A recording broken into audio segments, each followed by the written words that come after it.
इस वीडियो में हम एनसीईआरटी क्लास 6 के सेकेंड चैप्टर की एक्सरसाइज 2.2 और 2.3 को पढ़ेंगे और उससे रिलेटेड सभी क्वेश्चंस को सॉल्व करेंगे। एक्सरसाइज 2.1 से रिलेटेड वीडियो का लिंक मैंने ऊपर आई बटन में और नीचे डिस्क्रिप्शन में दे रखा है, तो आप पहले एक्सरसाइज 2.1 को देखें, फिर उसके बाद एक्सरसाइज 2.2 और 2.3 को समझें। तो एक्सरसाइज 2.2 को अच्छे से समझने और सॉल्व करने के लिए हमें कुछ पॉइंट्स मालूम होना बहुत ज़रूरी है। तो पहला पॉइंट हम देखते हैं जो कि है प्रॉपर्टीज ऑफ होल नंबर्स, मतलब पूर्ण संख्याओं के गुण। अब ये पूर्ण संख्याओं के गुण क्या होते हैं, यानी गुण क्या होते हैं, इस चीज़ को समझने के लिए हम एक एग्जाम्पल लेते हैं। मान लीजिए मैंने एक ऐसी चीज़ की बात कर रहा हूँ जो चलती फिरती है, खाती पीती है और आराम भी करती है और अपने माइंड के यूज से अपने से कई गुना बड़ी चीज़ को आसानी से कंट्रोल भी कर सकती है। तो आपके दिमाग में सबसे पहली चीज़ क्या आएगी? सीधी सी बात है, इंसान या ह्यूमन। तो आपके दिमाग में ये ह्यूमन ही क्यों आया और कोई चीज़ क्यों नहीं है? क्योंकि जितनी भी प्रॉपर्टीज़ मैंने उस चीज़ की बताई हैं वो एक ह्यूमन में होती हैं। तो लगभग आपके समझ में आ गया होगा कि प्रॉपर्टीज़ होती क्या है। तो सीधी सी बात है, जिस तरह सभी चीज़ों की प्रॉपर्टीज़ या खूबी होती है, गुण होते हैं, उसी तरह होल नंबर्स की भी अपनी प्रॉपर्टीज़ होती हैं जो हमेशा ट्रू होती हैं, यानी हमेशा वो बिल्कुल सही होंगी। तो आइए वन बाय वन सारी प्रॉपर्टीज़ को देखते हैं और समझते हैं। पहले हम एडिशन यानी योग की प्रॉपर्टीज़ देखेंगे, फिर उसके बाद दूसरे ऑपरेशंस जैसे सब्ट्रैक्शन, मल्टीप्लिकेशन और डिवीज़न की भी प्रॉपर्टीज़ देखेंगे। तो एडिशन की फर्स्ट प्रॉपर्टी है क्लोजर प्रॉपर्टी या समवर्त प्रगुण। अब क्लोजर प्रॉपर्टी क्या कहती है? क्लोजर प्रॉपर्टी कहती है कि अगर हम कोई दो या दो से ज़्यादा होल नंबर्स को ऐड करें तो हमारे पास जो रिजल्ट आएगा वो भी एक होल नंबर होगा। तो मतलब हमेशा जब भी हम 2 या मोर देन 2 होल नंबर्स को ऐड करेंगे तो उनका जो सम या टोटल आएगा वो भी एक होल नंबर होगा।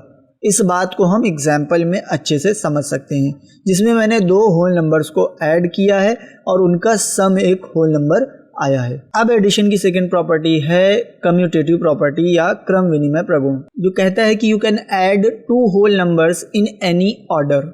मतलब जब हम कुछ होल नंबर्स यानी 2 या 2 से ज़्यादा या 2 या 2 से अधिक नंबर्स को ऐड करते हैं या कर रहे होते हैं, तब उनके ऑर्डर को चेंज कर सकते हैं। जैसे मान लीजिए बुक के क्वेश्चन में नंबर जिस ऑर्डर में लिखे होते हैं तो हम चाहे तो उसी ऑर्डर में ऐड कर ले या तो उनके ऑर्डर को चेंज करके ऐड कर ले, तो आंसर पर कोई भी फर्क नहीं पड़ेगा। आइए एक एग्जाम्पल की हेल्प से और अच्छे से समझते हैं। यहाँ एग्जाम्पल में हमें 2 होल नंबर्स को ऐड करना है, जिसमें 1 पहले लिखा है और 2 बाद में, यही इनका ऑर्डर भी है। तो जब हम इनको ऐड करेंगे तब हमारे पास 3 आंसर आएगा। अब अगर हम इसी क्वेश्चन के ऑर्डर को चेंज कर दें तो 2 पहले आ जाएगा और 1 बाद में आएगा, और जब इनको हम ऐड करेंगे तब भी हमारे पास 3 आंसर आएगा, जिससे हमें ये पता चलता है कि होल नंबर्स को ऐड करने के लिए उनके ऑर्डर को चेंज कर सकते हैं। अब हम अपनी अगली प्रॉपर्टी को देखते हैं जो कि है एसोसिएटिव प्रॉपर्टी या साहचर्य प्रगुण, जो कहता है कि we can group the numbers for convenience of adding. यानी जब हम 3 या मोर देन 3 होल नंबर्स को ऐड कर रहे होते हैं तब हम अपनी सुविधा के लिए कोई भी 2 नंबर्स को लेकर ऐड करके उनके टोटल में थर्ड नंबर को ऐड कर सकते हैं। आइए एक एग्जाम्पल से इसको अच्छे से समझते हैं। तो यहाँ पर एग्जाम्पल में हमारे पास 3 नंबर्स हैं जिनको हम ऐड करेंगे। तो हम कोई भी 2 नंबर्स पहले ऐड करते हैं, जैसे यहाँ पर मैंने 1 और 2 को ब्रैकेट में लिख दिया है, मतलब इनको हम पहले ऐड करेंगे और उनके टोटल में 3 ऐड कर देंगे तो हमारे पास 6 आंसर आएगा। अब अच्छा, अगर हम ब्रैकेट्स के बारे में नहीं जानते हैं तो मैंने उससे रिलेटेड वीडियो का लिंक ऊपर आई बटन में और नीचे डिस्क्रिप्शन में दे दिया है। तो देखिए यहाँ पर हमने 1 और 2 को पहले ऐड किया है, जबकि प्रॉपर्टी कहती है कि कोई भी 2 नंबर को पहले ऐड किया जा सकता है। तो आइए फिर से हम इन्हीं 3 नंबर्स को ऐड करते हैं और अब की बार हम 2 और 3 को पहले ऐड करेंगे और फिर उनके टोटल में 1 ऐड करेंगे, तो फिर से हमारे पास 6 आंसर आएगा। मतलब हमारी प्रॉपर्टी अच्छे से वर्क कर रही है। अब आप भी इन्हीं 3 नंबर्स को लेकर चेक कीजिए और 3 और 1 को पहले ऐड कीजिए, चेक कीजिए कि आंसर 6 आ रहा है या नहीं। अब एडिशन की फोर्थ और लास्ट प्रॉपर्टी है एडिटिव आइडेंटिटी या योग का तत्समक अवयव, जो कहता है कि 0 इज द एडिटिव आइडेंटिटी, मतलब 0 एडिटिव आइडेंटिटी होती है। अब ये एडिटिव आइडेंटिटी होती क्या है ये भी जान लेते हैं। तो ऐसा होल नंबर जिसको किसी भी नंबर में ऐड करने पर कोई भी फर्क ना पड़े, तो वो नंबर एडिटिव आइडेंटिटी कहलाता है। और वो नंबर 0 है, क्योंकि 0 को किसी भी नंबर में ऐड करने से कोई भी फर्क नहीं पड़ता है। जैसे अगर हम 1 में 0 ऐड करें तो 1 ही आता है, मतलब 1 पर कोई भी फर्क नहीं पड़ता है। अब यही सारी प्रॉपर्टीज मल्टीप्लिकेशन पर भी अप्लाई होंगी, और मल्टीप्लिकेशन में कुछ प्रॉपर्टीज ऐसी भी होती हैं जो एडिशन पर अप्लाई नहीं होती हैं, जिनमें से एक है मल्टीप्लिकेटिव आइडेंटिटी या गुणन का तत्समक अवयव, जो कहता है 1 इज द मल्टीप्लिकेटिव आइडेंटिटी। मतलब जिस तरह से एडिटिव आइडेंटिटी 0 है, उसी तरह मल्टीप्लिकेटिव आइडेंटिटी 1 है। और इससे भी आपको साफ समझ आ रहा होगा कि 1 को किसी भी नंबर में मल्टीप्लाई करने पर उस नंबर पर कोई भी फर्क नहीं पड़ता है। जैसे अगर हम 5 में 1 का मल्टीप्लाई करें तो 5 पर कोई भी फर्क नहीं पड़ेगा। मल्टीप्लिकेशन की लास्ट प्रॉपर्टी है डिस्ट्रीब्यूटिव प्रॉपर्टी। इसके 2 पार्ट्स हैं और इनको हम डायरेक्ट एग्जाम्पल से समझते हैं। पहला पार्ट है डिस्ट्रीब्यूशन ओवर एडिशन। इस प्रॉपर्टी के थ्रू हम कोई भी 2 नंबर्स का मल्टीप्लिकेशन एक आसान तरीके से कर सकते हैं। जैसे यहाँ पर 5 का मल्टीप्लाई 125 से करना है, लेकिन हम इसके मल्टीप्लिकेशन को और आसान बना सकते हैं। देखिए, अगर हम 125 को 100 + 25 लिख दें तो 125 फिर भी 125 ही रहेगा। बस हमने 125 के 2 पार्ट्स को 2 पार्ट्स में बांट दिया है। अब हमें ये मालूम है कि हम ब्रैकेट वाले नंबर्स को पहले सॉल्व करते हैं, मगर जब ब्रैकेट के बाहर मल्टीप्लिकेशन का साइन हो और हमें पहले ब्रैकेट ना सॉल्व करके मल्टीप्लाई करना हो, तब बाहर वाले नंबर का अंदर के दोनों नंबर से बारी बारी मल्टीप्लाई करते हैं। तो यहाँ पर हम 5 का मल्टीप्लाई 100 से फिर 25 से करेंगे, तो हमारे पास 500 + 125 आएगा, और जब दोनों को ऐड कर देंगे तो 625 आएगा। और यहाँ पर हमने एडिशन यूज़ किया है, इसलिए इस प्रॉपर्टी का नाम डिस्ट्रीब्यूशन ओवर एडिशन है। लेकिन कभी कभी ऐसा भी होता है कि जब हम पहले मल्टीप्लाई ना करके ब्रैकेट को सॉल्व कर लें तो मल्टीप्लिकेशन आसान हो जाता है। एक एग्जाम्पल की हेल्प से इसको समझते हैं। यहाँ पर हमें 5 का मल्टीप्लाई 95 + 5 से करना है, तो अगर इसमें हम लास्ट वाला मेथड यूज़ करें तो मल्टीप्लाई करना भी कठिन होगा और टाइम भी लगेगा। लेकिन अगर हम ब्रैकेट के अंदर के नंबर को पहले ऐड कर लें तो मल्टीप्लाई करना आसान हो जाएगा। तो अब ये आप पर डिपेंड करता है कि आप अपना माइंड यूज़ करके किसी मल्टीप्लिकेशन को किस तरह करते हैं। आगे इसी प्रॉपर्टी का सेकंड पार्ट है, जो कि है डिस्ट्रीब्यूशन ओवर सब्ट्रैक्शन। मतलब जिस तरह लास्ट प्रॉपर्टी में हमने ऐड करके मल्टीप्लाई किया था, तो इसमें हम सब्ट्रैक्ट करके मल्टीप्लाई करेंगे।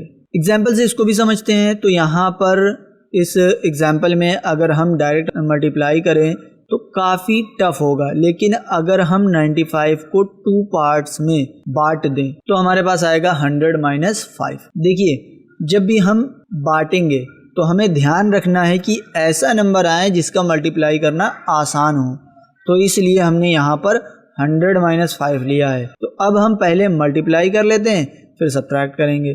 तो इस तरह से हमने आसानी से मल्टीप्लाई कर दिया है। इसी तरह कभी कभी पहले सब्ट्रैक्ट करने से भी नंबर को आसानी से मल्टीप्लाई किया जा सकता है, और इस चीज़ को आप एग्जाम्पल देखकर अच्छे से समझ सकते हैं। अभी हमने जितनी भी प्रॉपर्टीज़ पढ़ी हैं वो सब या तो एडिशन पर वर्क करती हैं या मल्टीप्लिकेशन पर। ये सारी प्रॉपर्टीज सब्ट्रैक्शन और डिवीज़न पर वर्क नहीं करती हैं, तो इसलिए मैंने यहाँ पर सब्ट्रैक्शन और डिवीज़न की कोई भी प्रॉपर्टी नहीं समझाई है। अब हम अपनी एक्सरसाइज 2.2 को सॉल्व करेंगे, जिसमें पहला क्वेश्चन है find the sum by suitable rearrangement. उपयुक्त क्रम में लगाकर योग ज्ञात कीजिए। मतलब हमें दिए गए नंबर्स को ऐड करना है, और यहाँ पर एडिशन करने के लिए हम उन सभी प्रॉपर्टीज को यूज करेंगे जिनको हमने अभी तक पढ़ा है। तो यहाँ पर हम क्वेश्चन नंबर 1 ए में देख सकते हैं कि 837 में 363 को ऐड करना आसान होगा, तो हम यहाँ पर नेक्स्ट लाइन में एक साथ दो प्रॉपर्टीज यूज करेंगे। पहले हम कम्यूटेटिव प्रॉपर्टी यूज करके इनके ऑर्डर को चेंज करेंगे, फिर एसोसिएटिव प्रॉपर्टी यूज करके अपनी कन्वीनियंट के हिसाब से दो नंबर्स को पहले ऐड करेंगे। तो जिन दो नंबर्स को मैंने यहाँ ब्रैकेट में कर दिया है उनको हम पहले ऐड करेंगे, तो हमारे पास 1200 आएगा। अब इस 1200 में 208 को ऐड कर देंगे तो हमारे पास 1408 आंसर आएगा। अब इसी का जो बी वाला क्वेश्चन है उसमें भी हमने सेम प्रॉपर्टी यूज करके सॉल्व किया है, तो उसको मैंने सॉल्व कर दिया है। अगर आपको किसी तरह की कोई प्रॉब्लम आती है तो आप उसे कमेंट में पूछ सकते हैं। अब हम एक्सरसाइज 2.2 के क्वेश्चन नंबर 2 को सॉल्व करेंगे और समझेंगे। तो जिस तरह से हमने लास्ट क्वेश्चन किया था सेम उसी तरह हम इसे भी सॉल्व करेंगे, बस फर्क इतना है कि उसमें हमने एडिशन किया था, इसमें मल्टीप्लिकेशन करेंगे। तो आइए क्वेश्चन नंबर 2 के ए को अच्छे से समझते हैं। देखिए यहाँ पर 3 नंबर्स दिए हुए हैं जिनको हमें मल्टीप्लाई करना है, और अगर हम ध्यान से देखें तो 50 और 2 का मल्टीप्लिकेशन करना बहुत ही आसान होता है। तो हम अपनी नेक्स्ट लाइन में एक साथ 2 प्रॉपर्टीज यूज करते हैं। पहले हम कम्यूटेटिव प्रॉपर्टी यूज करके इनके ऑर्डर को चेंज करेंगे, फिर एसोसिएटिव प्रॉपर्टी यूज करके अपनी कन्वीनियंट के अकॉर्डिंग कोई भी 2 नंबर्स को मल्टीप्लाई करेंगे। तो यहाँ पर हम ब्रैकेट के अंदर वाले नंबर्स को पहले मल्टीप्लाई करेंगे, तो हमारे पास 100 आएगा। अब इस 100 का मल्टीप्लाई 1768 में कर देंगे तो हमारे पास 1,76,800 आंसर आ जाएगा। अब बिल्कुल इसी तरह और यही दोनों प्रॉपर्टीज़ को यूज़ करके मैंने बाकी क्वेश्चंस को सॉल्व कर दिया है, जिसको देखकर आप आसानी से समझ सकते हैं। अगर आपको किसी तरह की कोई प्रॉब्लम आती है तो आप उस प्रॉब्लम को कमेंट में शेयर कर सकते हैं। अब हम एक्सरसाइज 2.2 के क्वेश्चन नंबर 3 को सॉल्व करेंगे। इस क्वेश्चन में हमें इन दिए हुए नंबर्स को सिंप्लीफाई करना है, तो आइए हम क्वेश्चन नंबर 3 के ए को सॉल्व करते हैं। अब अगर हम इस क्वेश्चन को अच्छे से समझे या देखें तो हमें पता चलेगा इस क्वेश्चन में पहले से ही डिस्ट्रीब्यूटिव प्रॉपर्टी का यूज किया गया है। अब सवाल ये उठता है कि हम क्वेश्चन को देखकर कैसे पहचानेंगे कि कब डिस्ट्रीब्यूटिव प्रॉपर्टी यूज करनी है। तो आप क्वेश्चन में सबसे पहले ये देखिए कि पूरे क्वेश्चन में या तो सिर्फ एक प्लस या तो सिर्फ एक माइनस का साइन होना चाहिए, जैसे कि इस क्वेश्चन में सिर्फ एक प्लस का साइन है, या फिर अगर एक से ज़्यादा साइन है तब 2 के पेयर्स होंगे, यानी 2 नंबर्स मल्टीप्लाई के साथ में होंगे कि पहला नंबर फिर मल्टीप्लाई का साइन होगा, फिर दूसरा नंबर, फिर कोई प्लस या माइनस का साइन होगा, फिर पहला नंबर, फिर दूसरा नंबर, बीच में मल्टीप्लाई का साइन, फिर प्लस या माइनस का साइन, फिर 2 नंबर और होंगे उनके बीच में मल्टीप्लाई का साइन होगा। इस तरीके से होगा तब भी हम अपनी डिस्ट्रीब्यूटिव प्रॉपर्टी यूज़ कर सकते हैं। अब दूसरी बात ये देखनी है कि प्लस या माइनस का जो भी साइन क्वेश्चन में है उसके दोनों साइड में एक ऐसा नंबर होगा जो दोनों तरफ होगा, यानी दोनों तरफ कॉमन होगा। जैसे क्वेश्चन में 297 प्लस के दोनों साइड में लिखा है, तो हम इन बातों को या इन चीज़ों को देखकर समझ जाएंगे कि डिस्ट्रीब्यूटिव प्रॉपर्टी यूज़ करनी है। तो इस क्वेश्चन में हम नंबर को ऐड करके मल्टीप्लाई करेंगे, जैसे कि हमने एग्जाम्पल में समझा था। अब हम इस क्वेश्चन के कॉमन वाले नंबर्स और साइन को एक तरफ कर लेंगे, तो यहाँ पर 297 और मल्टीप्लाई का साइन दोनों साइड में कॉमन है, यानी दोनों तरफ है। तो अब हमारे पास 17 + 3 बचेगा, तो इसको हम ब्रैकेट में कर लेंगे। अब हम जानते हैं कि ब्रैकेट के अंदर वाले नंबर्स को पहले सॉल्व किया जाता है, तो हम पहले दोनों नंबर्स को ऐड कर देंगे तो हमारे पास आएगा 20, और जब 20 और 297 का मल्टीप्लाई करेंगे तो हमारे पास आएगा 5940। अब इसी तरह बाकी के क्वेश्चन भी करने हैं जिनको मैंने सॉल्व करके दिखा दिया है, जिसको देखकर आप आसानी से समझ सकते हैं। लेकिन क्वेश्चन नंबर 3 के डी को हम यहाँ पर अच्छे से समझेंगे। अब देखिए इस क्वेश्चन में हमें बहुत से नंबर दिए हैं, लेकिन प्रॉब्लम ये है कि कोई भी नंबर 2 टाइम्स नहीं आया है, जबकि पिछले सारे क्वेश्चन में एक नंबर ऐसा था जो 2 टाइम्स आया था, जिसको देखकर हम आसानी से समझ जा रहे थे कि डिस्ट्रीब्यूटिव प्रॉपर्टी यूज़ करना है। तो अब इस क्वेश्चन में हम थोड़ा सा अपना सेंस का यूज़ करेंगे और इसको सॉल्व करेंगे। देखिए यहाँ पर क्वेश्चन के 2 पार्ट्स हैं, एक है प्लस के राइट साइड का नंबर्स और दूसरा है प्लस के लेफ्ट साइड वाले नंबर्स। अब इन दोनों पार्ट्स में से हम एक एक नंबर लेकर ऐड कर सकते हैं, लेकिन उनको ऐड करने के बाद जो नंबर बचेंगे वो सेम होने चाहिए। तो यहाँ पर हम देख सकते हैं कि 782 और 218 को अगर हम ऐड कर दें तो हमारे पास 1000 मिलेगा, जिसका मल्टीप्लाई किसी भी नंबर में आसानी से किया जा सकता है और हम इन दोनों को आसानी से ऐड भी कर सकते हैं। अब अगर हम दोनों साइड में जो 2 नंबर्स बचे हैं उनका आपस में मल्टीप्लाई कर दें तो दोनों तरफ सेम नंबर आएगा। लेकिन यहाँ पर एक बात ध्यान रखना है कि मल्टीप्लाई करेंगे तो सिर्फ एक साइड के ही 2 नंबर्स का मल्टीप्लाई करेंगे। तो जब यहाँ पर हमारे पास दोनों साइड में सेम नंबर्स आ गए हैं तो आसानी से डिस्ट्रीब्यूटिव प्रॉपर्टी यूज़ कर सकते हैं और इसको भी ईजिली सॉल्व कर सकते हैं। अब हम क्वेश्चन नंबर 4 को सॉल्व करेंगे, जिसमें हमें सिंपल सा प्रोडक्ट फाइंड आउट करना है, लेकिन प्रॉपर्टीज को यूज करके। तो आइए हम क्वेश्चन नंबर 4A को अच्छे से समझते हैं। अब देखिए इस क्वेश्चन में हम डिस्ट्रीब्यूटिव प्रॉपर्टी यूज करेंगे क्योंकि यहाँ पर सिर्फ 2 ही नंबर्स दिए हुए हैं और उनका प्रोडक्ट फाइंड आउट करना है। अब जब हम डिस्ट्रीब्यूटिव प्रॉपर्टी यूज करेंगे तो उसमें भी हमें देखना होगा कि एडिशन पर डिस्ट्रीब्यूशन करना है या सब्ट्रैक्शन पर, और इन दोनों में से किसी एक को चुनने के लिए हमें नंबर्स को अच्छे से समझना होगा कि हम किस नंबर को 2 पार्ट में करें कि हमें 2 सिंपल से नंबर मिल जाएं जिनका मल्टीप्लाई करना आसान हो। तो देखिए इस क्वेश्चन में से अगर हम 103 को लेकर उसको 2 पार्ट्स में बांटें तो हमारे पास 103 मिलेगा, जिसको हम किसी भी नंबर के साथ ईजिली मल्टीप्लाई कर सकते हैं। तो अब हम नेक्स्ट लाइन में 738 इंटू 100 प्लस 3 को ब्रैकेट के अंदर लिख सकते हैं। अब यहाँ पर मैंने 100 प्लस 3 को ब्रैकेट में कर दिया है क्योंकि अगर हम इसको ब्रैकेट में नहीं करेंगे तो हमारा आंसर गलत हो जाएगा। आप खुद इस बात को समझ सकते हैं कि अगर मान लीजिए ब्रैकेट ना लगाएं तो हमारे पास क्वेश्चन होगा 738 इंटू 100 प्लस 3, यानी बॉड मास के अकॉर्डिंग हमें 738 और 100 का पहले मल्टीप्लाई करना होगा, फिर उसके प्रोडक्ट में 3 को ऐड करना होगा, तो पूरा आंसर गलत हो जाएगा क्योंकि डायरेक्टली जब हम दोनों का मल्टीप्लाई करेंगे तो कुछ और आंसर आएगा और ऐसे कुछ और। तो इसलिए हमने 100 प्लस 3 को ब्रैकेट में कर दिया है। अब हम आगे पहले ब्रैकेट को सॉल्व नहीं करेंगे, पहले हम मल्टीप्लाई करेंगे। और हम पहले भी एग्जाम्पल में पढ़ चुके हैं कि जब ब्रैकेट के बाहर वाले नंबर्स का मल्टीप्लाई ब्रैकेट के अंदर वाले ऐसे नंबर से किया जाता है जो ऑलरेडी एडिशन या सब्ट्रैक्शन की फॉर्म में होते हैं, तो बाहर वाले नंबर का मल्टीप्लाई बारी बारी दोनों नंबर से किया जाता है। तो अगली लाइन में हम लिखेंगे 738 इंटू 100 प्लस 738 इंटू 3, और अब पहले मल्टीप्लाई करेंगे फिर ऐड करेंगे। तो नेक्स्ट लाइन में आएगा 73,800 प्लस 2,214, और जब दोनों को ऐड करेंगे तो आएगा 76,014, जो कि हमारा आंसर होगा। अब इसी तरह मैंने बाकी क्वेश्चन को भी सॉल्व कर दिया है, जिसको देखकर आप आसानी से समझ सकते हैं। अब हमारा अगला क्वेश्चन है क्वेश्चन नंबर 5, जो कहता है a taxi driver field his car petrol tank with 40 litres of petrol on Monday, and next day he filled the tank with 50 liters of petrol. If the petrol cost 44 rupees per liter,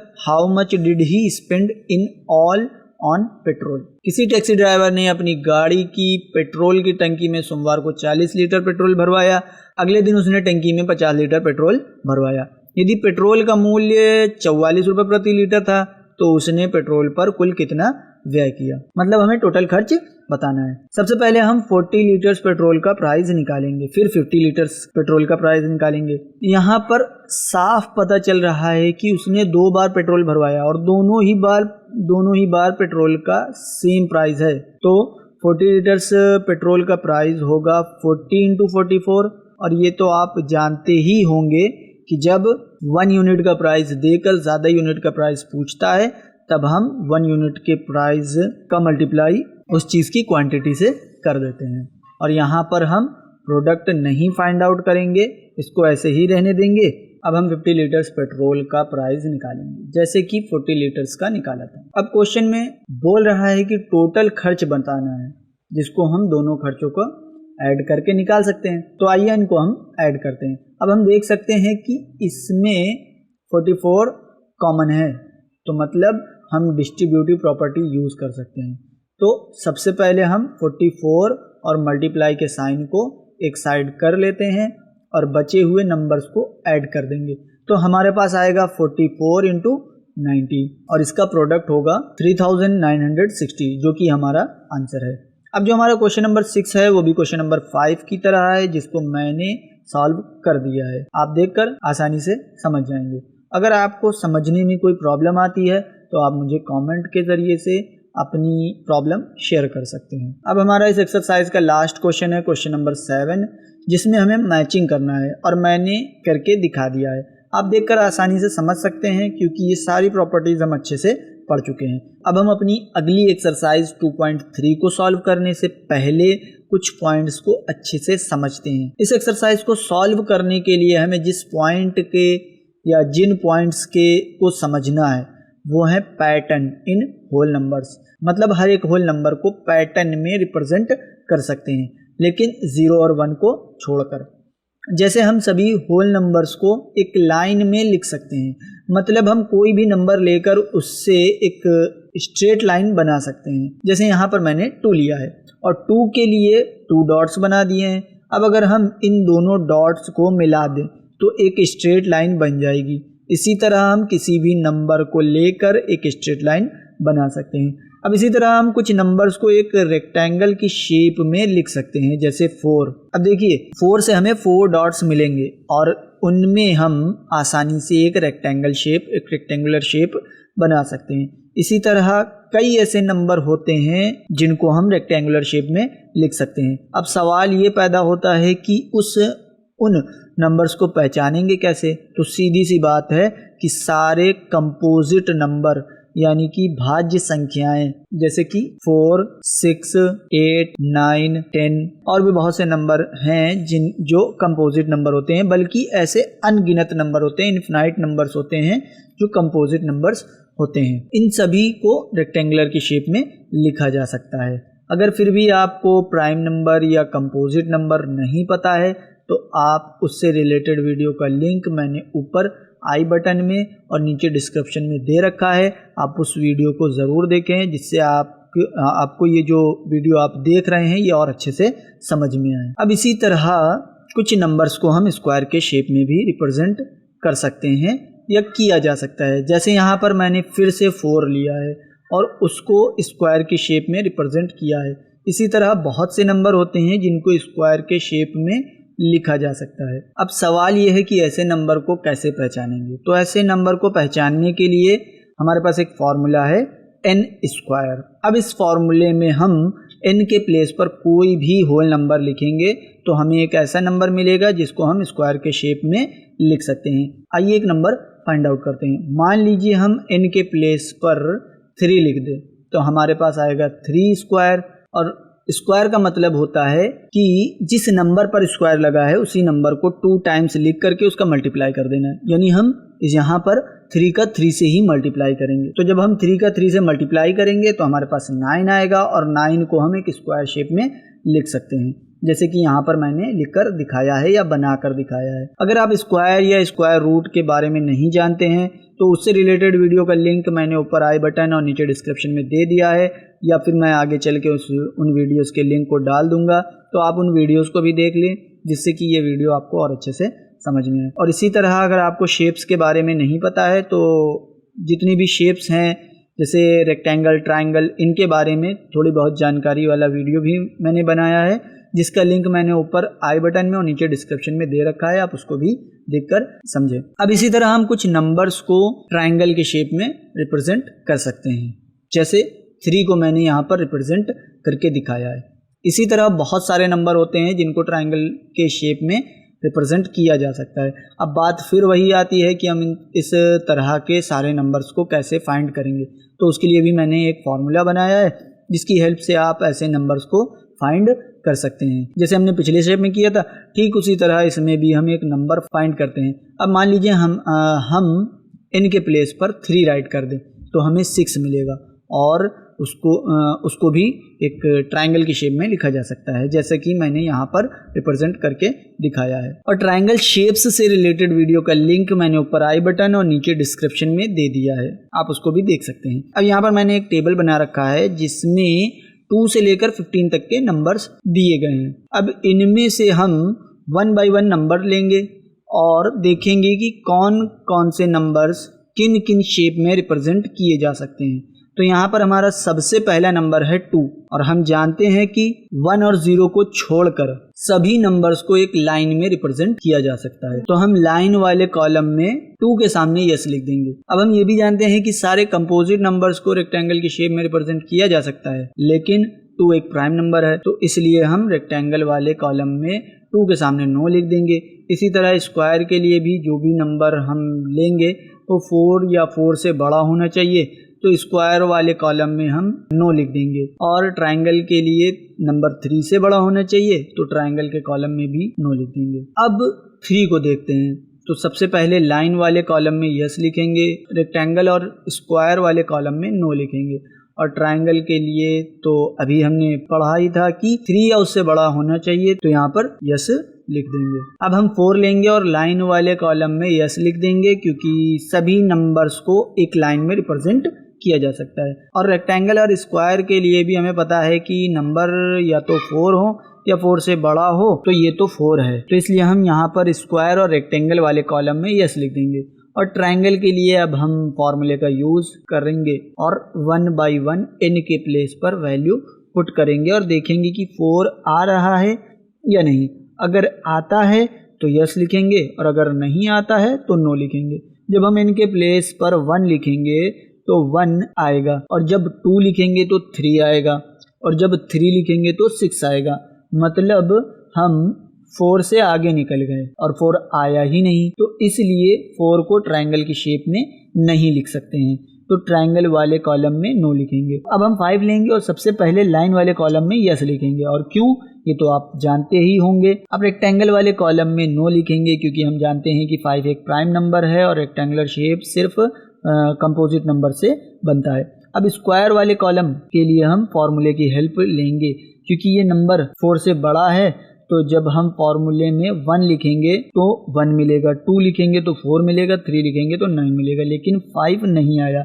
मतलब 5 को एक square के shape में नहीं represent किया जा सकता है, इसलिए हम उसके आगे नो लिख देंगे। और ट्रायंगल के लिए हम ऊपर चेक ही कर चुके हैं कि 3 के बाद अगला नंबर 6 है। 4 और 5 ट्रायंगुलर शेप में नहीं लिखा जा सकता, इसलिए हम ट्रायंगल वाले कॉलम में भी नो लिख देंगे। अब अगला नंबर है 6, जिसके लाइन वाले कॉलम में हम यस लिखेंगे, फिर रेक्टेंगल वाले कॉलम में भी यस लिखेंगे, क्योंकि ये एक कंपोजिट नंबर है। और इसी तरह स्क्वायर वाले कॉलम में नो लिखेंगे, क्योंकि अभी हमने 5 वाले नंबर को जब चेक किया था तब हमें पता चला था कि 4 के बाद 9 एक ऐसा नंबर है जिसको स्क्वायर की शेप में लिखा जा सकता है और बीच के किसी भी नंबर को नहीं लिखा जा सकता। अब ट्रायंगल के लिए भी हमने ऊपर जो फॉर्मूला में n के प्लेस पर 3 लिखा था, तब हमें 6 मिला था। मतलब हम 6 को एज अ ट्रायंगुलर शेप में रिप्रेजेंट कर सकते हैं, तो ट्रायंगल वाले कॉलम में यस लिख देंगे। अब सेम इसी तरह मैंने फॉर्मूले की हेल्प से बाकी नंबर्स को पता कर लिया है कि कौन कौन से नंबर्स किस किस शेप में लिखे जा सकते हैं और किस में नहीं। तो इस तरह मैंने टेबल को कंप्लीट कर दिया है। अब आप भी इस टेबल को चेक कर लो, और अगर किसी तरह की कोई प्रॉब्लम आती है तो कमेंट के जरिए शेयर कर सकते हैं। अब होल नंबर से रिलेटेड और भी पैटर्न होते हैं जिनको अगर हम जान लेते हैं तो उनकी हेल्प से आसानी से कैलकुलेशन किया जा सकता है। तो यहाँ पर पहले हम एडिशन देखते हैं। अब देखिए, इस नंबर में हमें 9 ऐड करना है, तो अगर हम डायरेक्ट 9 ऐड करेंगे तो वो थोड़ा टाइम लेगा। अगर इसमें हम 10 ऐड करें तो बहुत ही आसानी से बिना कॉपी पेन का यूज कर सकते हैं, लेकिन हमें यहाँ पर 10 नहीं 9 ऐड करना है। तो अब हम क्या करते हैं कि 9 को हटाकर उसके प्लेस पर 10 - 1 लिख देते हैं। अब देखिए, 117 में 10 ऐड करेंगे तो 127 आएगा, और उसमें से 1 सब्ट्रैक्ट कर देंगे तो हमें 126 आएगा। और ये कैलकुलेशन हम बिना कॉपी पेन के कर सकते हैं। अब इसी तरह अगर हमें 99, 999, 9999 को किसी नंबर में ऐड करना है तो उसको भी हम बहुत आसानी से ऐड कर सकते हैं। करना क्या होगा, 99 को 100 बना देंगे, 999 यानी कि 999 को 1000 बना देंगे, 9999 को 10,000 बना देंगे और उसको ऐड कर लेंगे और फिर उसके बाद 1 सब्ट्रैक्ट कर देंगे तो हमें आसानी से उसका सम मिल जाएगा। अब इसी तरह अगर हमें सब्ट्रैक्ट करना हो यानी 9 डिजिट वाले जिन नंबर्स में ओनली 9 हो उन नंबर्स को हम आसानी से सब्ट्रैक्ट भी कर सकते हैं। उसके लिए हम -9 को हटाकर -10 + 1 लिखेंगे, क्योंकि हमें 9 सब्ट्रैक्ट करना था पर हम 10 कर रहे हैं, मतलब 1 एक्स्ट्रा सब्ट्रैक्ट कर रहे हैं, तो इसलिए 1 को वापस ऐड कर देंगे तो हमारा आंसर आसानी से और करेक्ट आएगा। अब इसी तरह हम 99, 999, 9999 को भी सब्ट्रैक्ट कर सकते हैं। इसी तरह 9 डिजिट वाले सारे नंबर्स को आसानी से मल्टीप्लाई भी किया जा सकता है और इसके लिए हम डिस्ट्रीब्यूटिव प्रॉपर्टी का यूज़ करेंगे और डिस्ट्रीब्यूटिव प्रॉपर्टी को हम पहले भी यूज़ कर चुके हैं तो मैंने इसको डायरेक्ट सॉल्व करके दिखा दिया है। अब इसी तरह कुछ नंबर को डिवाइड के फॉर्म में भी चेंज करके आसानी से मल्टीप्लाई किया जा सकता है, जैसे मैंने यहाँ पर 5, 25, 125 के साथ किया है। तो आप भी किसी नंबर का मल्टीप्लाई करने के लिए या कोई और ऑपरेशन करने के लिए कोई भी पैटर्न बना सकते हैं। अब हम एक्सरसाइज 2.3 के फर्स्ट क्वेश्चन को सॉल्व करेंगे, जिसमें हमें बताना है कि जो हमारे पास ये नंबर्स दिए हुए हैं उनमें से कौन सा नंबर 0 है। तो हम इसके लिए एक एक क्वेश्चन को सॉल्व करेंगे जिससे आसानी से पता कर सकते हैं कि किस क्वेश्चन की वैल्यू 0 है। एक्सरसाइज 2.3 का अगला question number 2, if the product of 2 whole number is 0 can we say that one or both of them will be 0 justified through example. मतलब हमें एग्जाम्पल की हेल्प से बताना है कि 2 होल नंबर्स का प्रोडक्ट 0 होगा अगर 2 या दोनों में से कोई एक 0 है। अब हम इसको सॉल्व करते हैं। सबसे पहले हम 2 नंबर्स लेते हैं 0 और 1। अब इनका मल्टीप्लाई करते हैं तो दोनों का प्रोडक्ट 0 आएगा। इसी तरह 2 और नंबर्स लेते हैं और इस बार दोनों 0 लेते हैं और मल्टीप्लाई करते हैं, फिर से हमारे पास जो प्रोडक्ट आएगा वो 0 होगा। इस तरह हमने एग्जाम्पल की हेल्प से अपने क्वेश्चन को जस्टिफाई कर दिया। एक्सरसाइज 2.3 का थर्ड क्वेश्चन है, if the product of 2 whole number is 1 can we say that one or both of them will be 1 justified through example. मतलब इसमें हमें एग्जाम्पल की हेल्प से बताना है कि 2 नंबर्स का प्रोडक्ट 1 होगा अगर दोनों या दोनों में से एक नंबर 1 है। तो इसको भी सॉल्व करते हैं। पहले हम 2 नंबर्स लेते हैं और यहाँ पर दोनों ही मैंने 1 लिए हैं और जब इनका प्रोडक्ट निकालेंगे तो हमारे पास 1 आएगा। अब इसी तरह फिर से हम 2 नंबर्स लेते हैं लेकिन इस बार हम 0 और 1 लेते हैं और उनका प्रोडक्ट निकालते हैं जो कि 0 होगा। अब इन दोनों एग्जाम्पल की हेल्प से हम कह सकते हैं कि 2 होल नंबर्स का प्रोडक्ट तब ही 1 होगा जब दोनों नंबर 1 होंगे। अगर दोनों में से कोई एक भी 1 नहीं हुआ तो प्रोडक्ट 1 नहीं होगा। एक्सरसाइज 2.3 का नेक्स्ट क्वेश्चन है question number 4, find using distributive property. मतलब हमें इन सभी क्वेश्चंस का प्रोडक्ट डिस्ट्रीब्यूटिव प्रॉपर्टी यूज करके निकालना है। अब हम क्वेश्चन नंबर 4 के ए को अच्छे से समझेंगे। यहाँ पर क्वेश्चन में 2 नंबर से दिया हुआ है जैसा कि हमें दिख रहा है और उनका हमें मल्टीप्लाई करना है डिस्ट्रीब्यूटिव प्रॉपर्टी यूज करके। तो सबसे पहले हम दोनों में से एक ऐसा नंबर चूज करेंगे जिसको 2 पार्ट्स में बांटने पर जो भी 2 नंबर्स मिले उनको किसी भी नंबर से में आसानी से मल्टीप्लाई किया जा सके। तो हम 101 लेकर उसको 2 पार्ट्स में बांट देंगे तो हमारे पास आएगा 728 इंटू 100 प्लस 1 जो कि ब्रैकेट में होगा। अब देखिए 100 का भी मल्टीप्लाई किसी भी नंबर में आसानी से कर सकते हैं और 1 का भी। अब आगे तो आप जानते ही हैं कि अब हम ब्रैकेट को पहले सॉल्व नहीं करेंगे, पहले हम मल्टीप्लाई करेंगे। तो जब हम किसी नंबर का मल्टीप्लाई किसी ब्रैकेट के अंदर वाले नंबर से किया जाता है या करते हैं तो जो कि ऑलरेडी एडिशन या सब्ट्रैक्शन की फॉर्म में हो तब हम बाहर वाले नंबर का मल्टीप्लाई अंदर के दोनों नंबर से करते हैं। तो हम बारी बारी दोनों नंबर्स से 728 का मल्टीप्लाई करेंगे तो हमारे पास आएगा 72,800 प्लस 728 और जब दोनों को हम ऐड कर देंगे तो हमारे पास आएगा 73,528। इसी तरह मैंने बाकी के क्वेश्चंस को भी सॉल्व कर दिया है, आप उनको देखकर आसानी से समझ सकते हैं। लेकिन यहाँ पर कुछ क्वेश्चन ऐसे भी हैं जिनको अगर डिस्ट्रीब्यूटिव प्रॉपर्टी से ना सॉल्व करके आप पैटर्न के थ्रू सॉल्व करें तो सॉल्व करना और भी आसान हो जाएगा, जैसे कि मैंने यहाँ पे क्वेश्चन नंबर 4 के सी, डी और ई को सॉल्व करके दिखाया है। लेकिन क्वेश्चन में डिस्ट्रीब्यूटिव प्रॉपर्टी यूज करने के लिए बोला है, तो आप इस क्वेश्चन को प्रॉपर्टी के यूज से सॉल्व कर लेना। अब हमारा एक्सरसाइज 2.3 का लास्ट क्वेश्चन नंबर 5 है, जिसमें हमें दिए हुए पैटर्न को समझकर नेक्स्ट 2 स्टेप लिखने हैं और बताना भी है कि पैटर्न किस तरह से वर्क कर रहा है। तो पहले हम पैटर्न को अच्छे से समझते हैं, तभी तो हम आगे के 2 स्टेप से लिख पाएंगे। तो आइए फर्स्ट लाइन से समझना स्टार्ट करते हैं। देखिए यहाँ पर सभी लाइन में 8 आया है, यानी सभी लाइन में 8 से मल्टीप्लाई किया गया है, और फिर 8 के बगल में जो नंबर लिखे हुए हैं वो लाइन से लिखे हुए हैं, 1 2 3 4 5। आगे होगा तो 6 होगा, 7 होगा, 8 होगा, 9 होगा, 10 होगा, ठीक है। और 8 के लेफ्ट साइड में मल्टीप्लाई का साइन लगा करके असेंडिंग ऑर्डर में नंबर्स लिखे गए हैं, और जितनी लाइन है उतने डिजिट्स लिखे गए हैं। जैसे फर्स्ट लाइन है तो 1 डिजिट लिखा गया है 8 के लेफ्ट साइड में मल्टीप्लाई का साइन लगा करके। सेकेंड लाइन है तो 2 डिजिट्स लिखे हैं, थर्ड लाइन है तो 3 डिजिट्स लिखे हैं, फोर्थ लाइन है तो 4 डिजिट लिखे हैं, और फिफ्थ लाइन है तो 5 डिजिट्स लिखे हैं। और देखिए ये हम देखकर समझ सकते हैं कि सारे नंबर्स को असेंडिंग ऑर्डर में लिखा गया है, यानी पहले छोटा नंबर लिखा गया है, फिर उसके बाद बड़ा, फिर उससे बड़ा, और जैसे डिजिट्स का मतलब क्रम होता है, उनका ऑर्डर होता है, उसी ऑर्डर में ये लिखे गए हैं। जैसा कि हम जानते हैं कि डिजिट्स 0 से लेकर के 9 होती हैं, लेकिन यहाँ पर 0 का यूज नहीं किया गया है क्योंकि हमारे पास कोई 0 लाइन नहीं है, यहाँ पे लाइन 1 से स्टार्ट हुई है। अब जो इक्वल के दूसरे साइड जो नंबर आ रहे हैं वो क्या आ रहे हैं, उस पर भी अगर हम ध्यान दें तो फर्स्ट लाइन में भी फर्स्ट डिजिट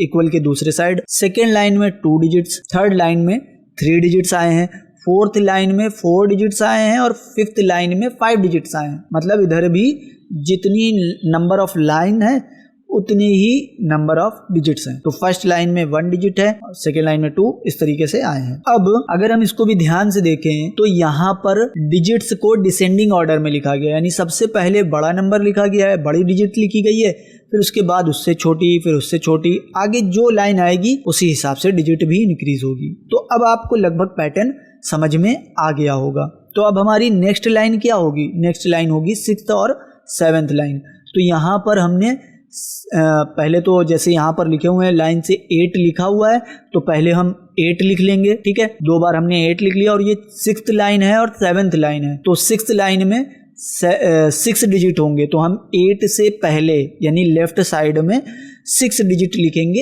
असेंडिंग ऑर्डर में, 1 2 3 4 5 6। और इक्वल के दूसरे साइड यानी इसी लाइन में इक्वल के दूसरे साइड क्या लिखेंगे, 6 डिजिट लिखेंगे, लेकिन डिसेंडिंग ऑर्डर में। 9 से हम स्टार्ट करेंगे, 9 8 7 6 5 4, ठीक है। इसी तरह हम सेकेंड लाइन में भी करेंगे। 7th लाइन है तो हम 8 के लेफ्ट साइड में 7 डिजिट लिखेंगे असेंडिंग ऑर्डर में, यानी 1 से लेकर के 7 तक, 1 2 3 4 5 6 7, ठीक है। और इक्वल के दूसरे साइड भी हम 7 डिजिट्स लिखेंगे, लेकिन डिसेंडिंग ऑर्डर में 9 8 7 6 5 4 3। तो लगभग आपको समझ में आ गया होगा, और आप आगे की भी लाइन निकाल सकते हैं, लेकिन आगे 2 ही लाइन बनेंगी क्योंकि 10 के बाद तो डिजिट्स ही नहीं होती, यानी 9 के बाद 9 से बड़ी कोई डिजिट नहीं होती है, ठीक है। तो यानी आगे की 2 लाइन और निकल सकती है, अगर आप चाहें तो निकाल सकते हैं, ठीक है। अच्छा, इसमें अगर आप इसको सॉल्व भी करेंगे, यानी 8 का मल्टीप्लाई 1,23,456 से करके उसमें अगर 6 ऐड कर देंगे तो आंसर हमारा यही आएगा, 9,87,654, ठीक है। तो मतलब ये पैटर्न जो दिया हुआ है ये बिल्कुल करेक्ट है। अब बात ये आती है कि ये वर्क कैसे कर रहा है, यानी ये पैटर्न जो हमें मिला है ये वर्क कैसे कर रहा है। तो हम इस पैटर्न को एक ट्रायंगल के शेप में लिखते हैं।